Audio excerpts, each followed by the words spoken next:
What if I told you that generating $100,000 a year in retirement income doesn't take $5 million in the bank?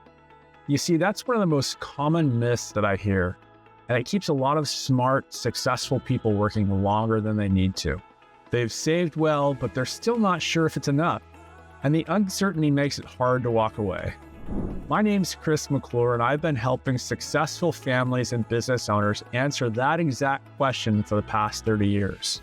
Today, I want to walk you through how Alan and Rebecca, a couple with about 1.7 million saved or so, built a plan to generate $100,000 a year in income and still sleep well at night.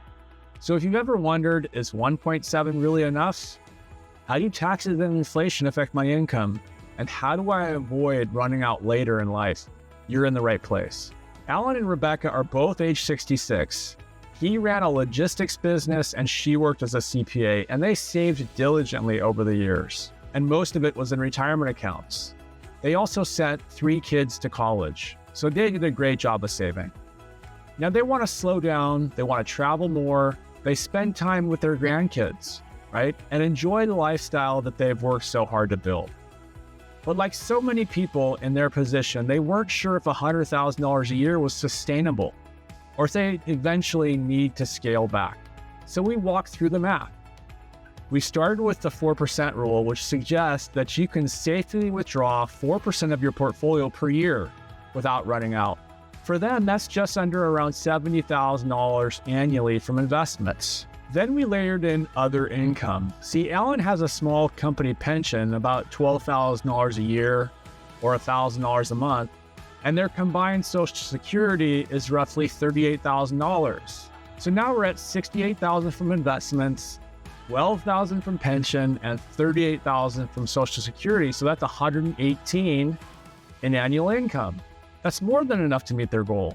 And so Rebecca smiled and said, so we can remodel the kitchen and still go to Portugal. Alan just asked if we could budget for better golf courses.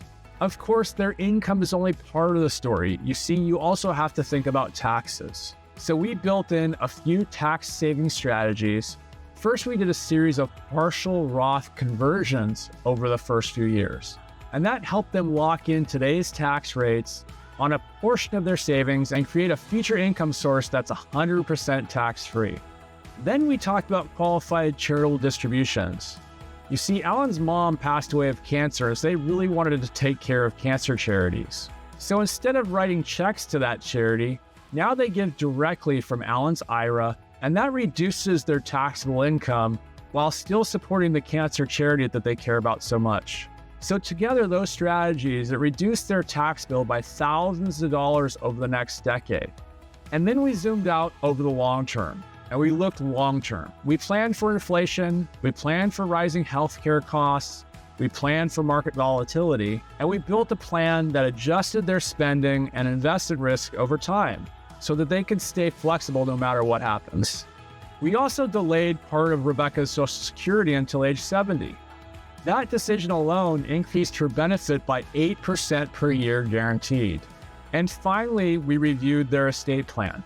We made sure that their assets were titled correctly, that their beneficiary designations were up to date, and that they were set up to avoid probate.